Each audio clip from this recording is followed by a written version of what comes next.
Now we have, of course, someone to discuss how the President's Minister will renew the hope of Nigerians. The former Adamawa State Information Commissioner, Ahmed Sajo, APC chieftain and NBC board member. Good morning, sir. Yeah, good morning. Thank How you are for you? joining us this morning. You didn't say former NBC board member. Are you not aware that they have dissolved all the boards?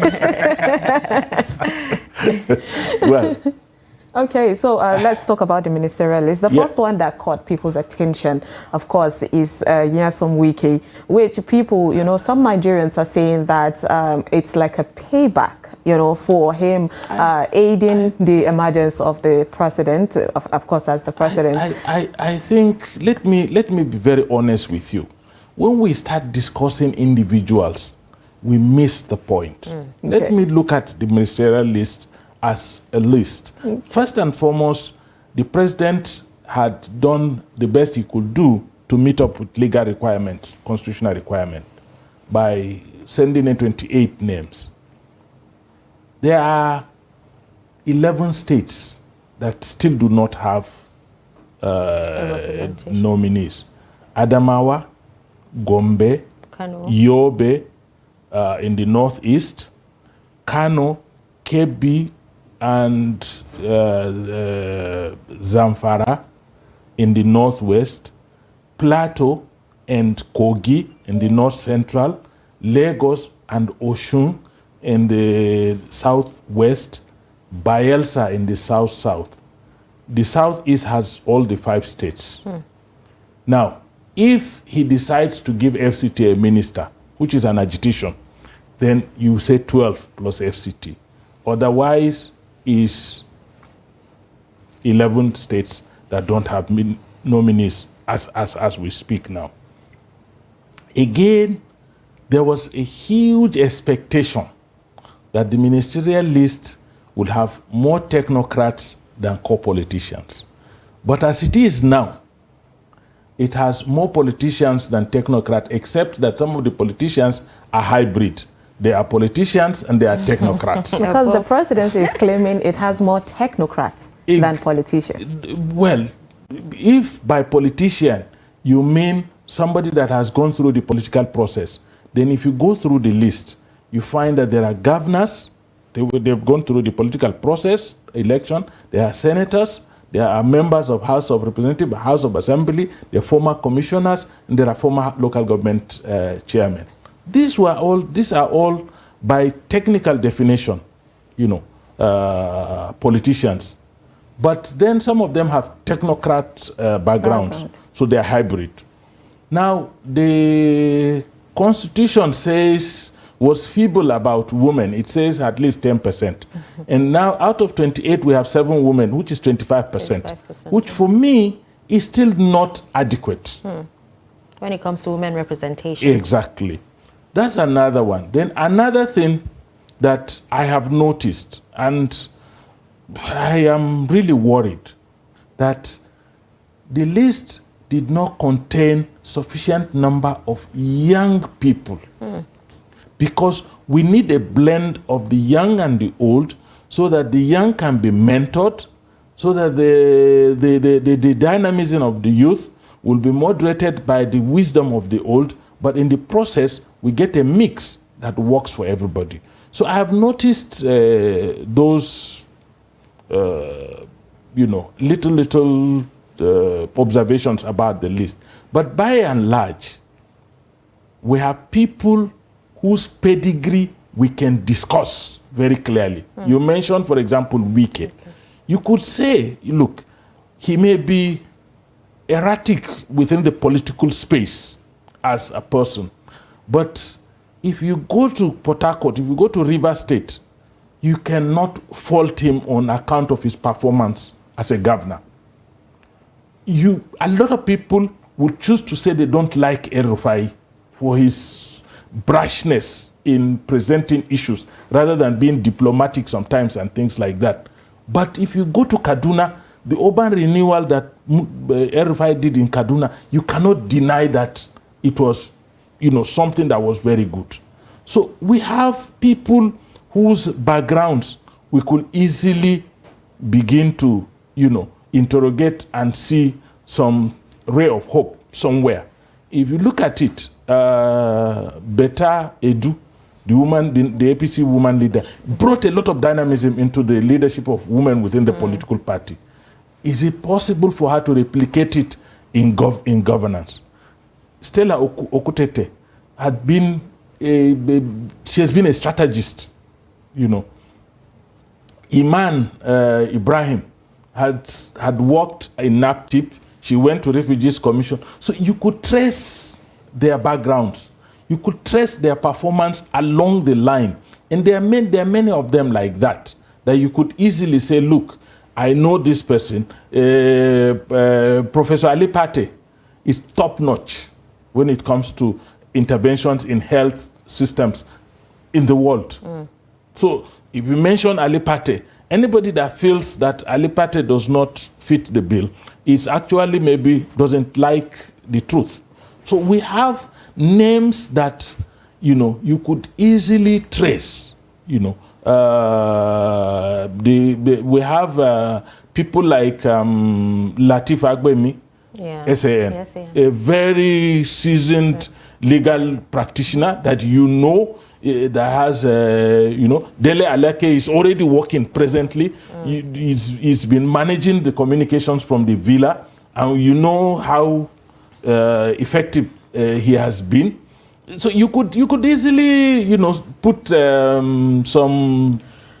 Then you now have Nyesom Wike. You have Badaru Anko. Nyesom Wike. A lot of people seem to think, you know, of the opinion that he is a betrayer, that he might not be loyal, and he might not be able to fulfill. No. I think people are missing the point. The intention of President Bola Ahmed Tinubu in making some of these appointments is in tandem with his initial statement that given an opportunity, he will build a government of national unity, bring in people that are from other parties. For example, Adelebu was the Accord Party governorship candidate in Oyo. He's from a different political party. Wike is from PDP. He still says he's PDP, but he came in. So what matters is that, okay, we're trying to couple a cabinet that brings in people from other parties, from other political points of view, and people who are apolitical, people who are not part of any politics per se, but people who have something to offer. What we are worried about as APC members is not the appointment of people who are in other parties, but in our capacity, or in the capacity of the president, to make sure that everyone in his cabinet aligns with the renewed hope agenda, regardless of his point of view outside of the government. Once you come into this government, you must align yourself to the renewed hope agenda of President Bola Ahmed Tinubu. You must work for the renewed hope agenda. Wherever department of government you are given to head, you must go and read what we have promised Nigerians during the campaigns in the renewed hope agenda, what we want, what we hope to achieve, what are the outcomes of whatever process we put in place, what are the likely deliverables that we want Nigerians to have at the end of the process. These are the things that we want anybody who comes to accept and go with. And I believe that the only thing that we will call betrayal is anybody who accepts a cabinet position under President Bola Ahmed Tinubu and betrays the renewed hope agenda and betrays the hope of Nigerians and makes it difficult for Nigerians, you know, to appreciate the progress that government is supposed to make on their behalf. Right, thank you for clearing that for us. Now, taking a look at previous administrations and the time it actually took them to bring out their ministerial list, what would you say this particular administration bringing out the ministerial list within the 60 days, you know, what would you say about the preparedness of the administration, you know, to actually work for Nigerians? I think somehow I do understand that when a president or even a governor is elected newly and he comes into office, he would need to understand the office itself properly. He would need to understand the machineries of government, what is at stake, what needs to be done and what needs not to be done before he appoints a cabinet. So that by the time the cabinet comes, the president as the leader of the cabinet would have understood exactly which direction he wants to take his government to, and so he can now pinpoint it to the cabinet one by one and say, look, my friend, this is what I want you to do, this is what I want you to do, based on an understanding of what needs to be done. And I think that's why the system gives the leadership a gap. We have had an experience in this country where a president delayed forming a cabinet for about 6 months, and I think Nigerians were not happy with that, so that necessitated the amendment to make it 60 days. Within 60 days, the president would have found his own feet, so he should be able to, but we would have really, hoped for a system where within the first 4 weeks of a government, a cabinet is in place and the system begins to roll out. But like I said, Nigeria is a very complex country. The government itself is a complex structure, and the leader of the government must first understand that structure very well before he brings in people. We normally say, ministers are on a delegated mandate. The mandate Nigerians, we gave, is to Bola Ahmed Tinubu. We did not give any mandate to any minister. It is Tinubu, President Bola Ahmed Tinubu, that would delegate part of the mandate we gave him to the ministers. And if he is going to delegate part of the mandate we gave him, first he must understand the real import of the mandate that we gave him.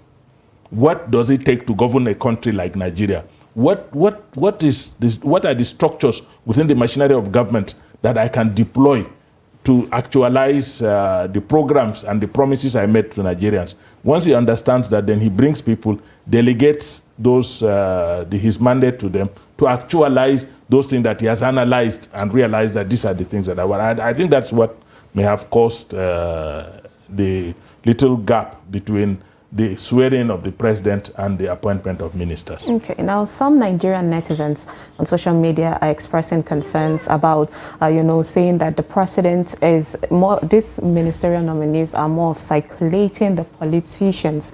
They've seen their faces, just like you mentioned earlier, commissioners, House of Reps, Senate, and even governors. So should we expect more of technocrats, in the supplementary list to come? I think what the president may be thinking, I'm not holding brief for him, but I think what he may be thinking is that Nigeria is at a point where leadership does not need to go to school. We need a leadership that is experienced, a leadership that already understands the governance template, so that they can hit the ground running. Not a leadership that will come and the whole concept of governance will be a new thing, and then they will spend like 6 months trying to understand the processes of governance before they start delivering. I think the important thing is bringing people who have had a wide range of governance experiences, people who have gone through the practical examples of governance school. So you can now tell them, if you tell them this is what you want done, they don't have to begin to learn how it is done. They already know how it is done. And I think he brought in people that he believes, already have sufficient experience. Even top-notch technocrats like Professor Ali Pate was once a minister of state. So these are people who understand the country very well. They understand the governance structure in the country very well. They understand the governance system very well. Our expectation is that none of them, when they are sworn in, none of them should go to the ministries and begin to ask questions about how do I sign in a file, how do I draft a memo, how do I understand the memo. That Bola Tinubu said there's no time for that. Okay. You already know these things, so please just come, take up the job and begin the work. All right, well, quickly, now some actually say President Tinubu may restructure some of the ministries, to make them more efficient, just like, previous administrations have actually done. What changes are you expecting, and which of the ministries do you think the president should be intentional about? I think all the ministries require to be restructured.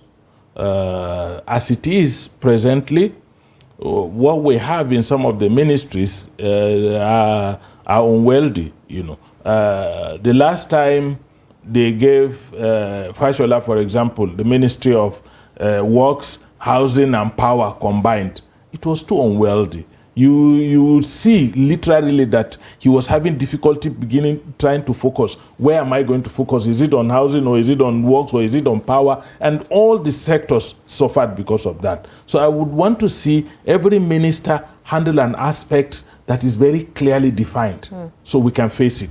Then we want to see, if it were possible, agriculture should be divided into crop production, and then the other aspects, animal husbandry and the rest to do. So the crop production person should be told to focus on all year farming, crop production, both dry season and rainy season, so that our people should not have a lull, that kind of a thing.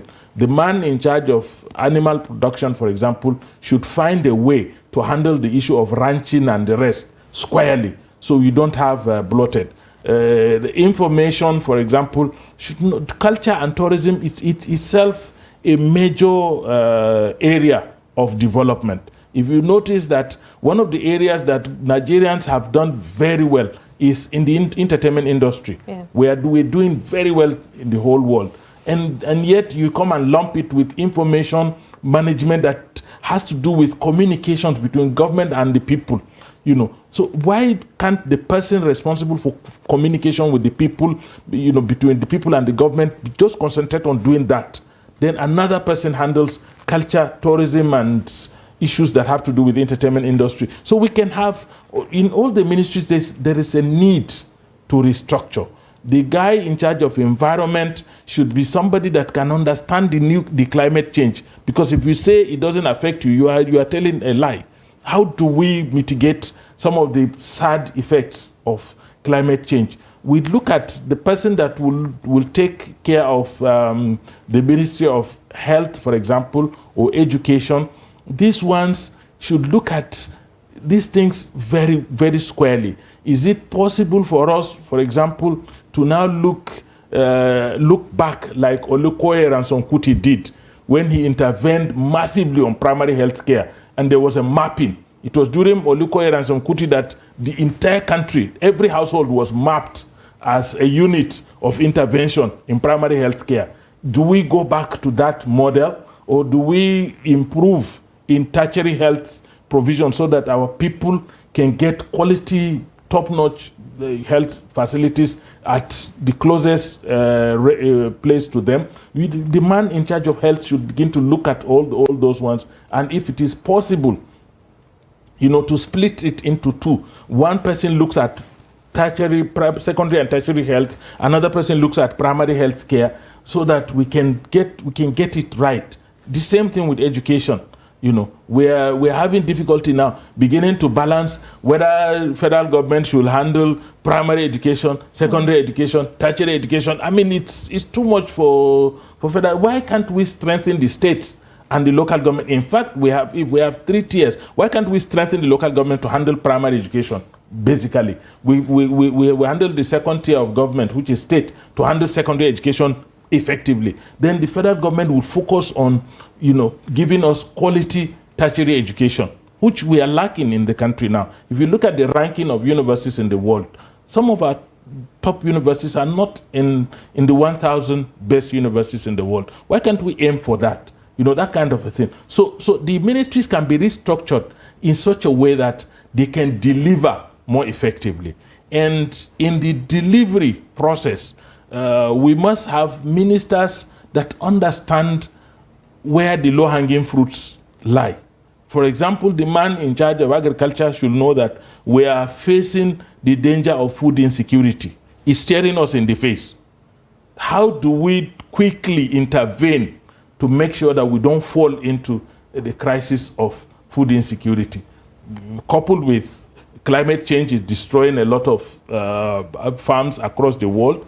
The war in Ukraine is creating a shortfall in wheat production in the world. Consequently, it's affecting bread.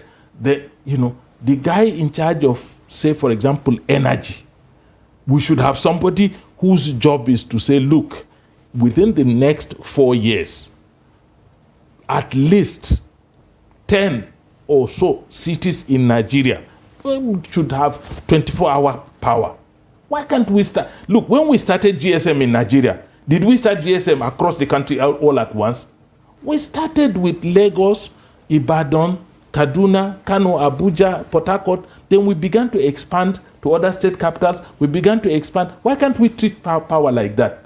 Why can't we have 247 power in Abuja, 247 power in Lagos, 247 power in the Port Harcourt, Kano, and the rest? Then we now go to all the state capitals will have 247 power. Then we begin to expand down to the hinterland.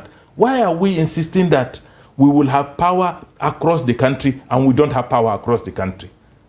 So there are deliberate, policies and programs that these people must follow.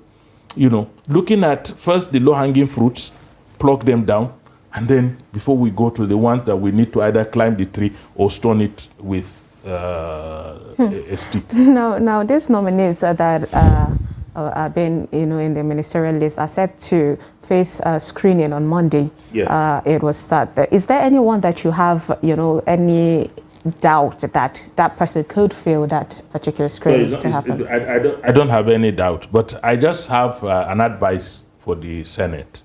The Senate has a tradition.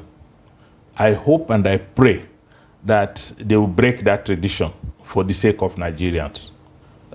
Most of the times during this screening, we get to meet some of these people face to face in terms of their articulation, in terms of their understanding of issues, because there are 3 areas that we should look at. We don't determine portfolios for the president, but we can determine 3 things. We can determine their capacity, we can determine their competence, we can determine their integrity to a large extent. By probing some of the issues that are in the public space that question their integrity. We can ask questions on those things and get some explanations from these people. So if Senate is going to question them on their capacity, their competence, and their integrity, I think this culture of, because somebody was a senator or a member of House of Reps, when he comes, he said, bow and go, should not take place. They should put all the nominees on the same pedestal. Ask all the nominees similar, if not same questions, in their areas of competence. We need to know their core competence. We need to know their skill sets. We need to know those things that they're bringing on table. And so we can commit some of them to make certain statements. That if I am made a minister, this is what I'm going to deliver. Sometimes to hold them to Nigerians, so accountable. we can hold them accountable for those things. But when you ask them, because they were once your colleagues in the Senate, to take a bow and go, you will have not exposed them to the Nigerians. And the purpose of the Senate screening is to expose these nominees to Nigerians to understand their competence, their character, their capacity, their integrity, and to also know whether they have certain skill sets that could benefit the Nigerian nation. Okay. Well, I don't know if you agree with this, but some quarters seem to think that, this administration should adopt like a dual governance system where, they get special advisors, special advisors who are technocrats to work with ministers who are politicians in order to achieve, the ministry's objectives. I don't know. Does that make sense to you? Well, I don't know whether you drive a car. I do. Yeah, you drive a car. Okay. assuming they put 2 steerings on that car, 2 pedals and 2 everything, and ask the two of you to drive that car, which direction are you going to take that car? So please, let me tell you, leadership demands that the buck must stop on somebody's table and somebody must be held accountable. Part of the crisis we are facing in this country, part of the reason why this country has not been moving forward is the fact that nobody is held accountable for the responsibilities that are thrust on him. To the extent that our leaders in Nigeria have now retranslated leadership to mean a title rather than a responsibility. So give a minister his responsibility to deliver. If he wants advice, let him look for the best persons to come and give him the advice. But don't pair him with somebody that will ask him that this is the direction we go, and he will say this is the direction we go, and we begin to have rivalries. Even when you have 2 ministers, you had Festus Keyamo when he addressed the validatory session of President Buhari's cabinet. Even when you have a minister and a minister of state, sometimes there is disagreement between them. So do not encumber the ministers with, you can have advisors in a particular field. Those are advisors to the president. Let them go and advise the president. Let the president call the minister and say, based on the advice I got, not necessarily from A or B, based on the advice or based on facts available to me on this paper, I want you to go and do this. It's the prerogative of the president. He is the overall head of the whole system. But do not put 2 people together who will go and begin to behave in a ministry like driver and agbero. And then you have all the conflicts that are avoidable, taking place in that ministry. All right, thank you so much for joining us, the Adamawa State Information Commissioner Ahmed Sajo. Thank you very much. I'm glad that I was not too oppressed. We appreciate it was a lovely conversation there. All right, that was Ahmed Sajo. He is the former Adamawa State Information Commissioner, APC chieftain, and former NBC board member, he said. Thank you very much. With that, of course, we'll take a short break, and when we come back, we bring you what the newspapers are saying this morning. Stay with us.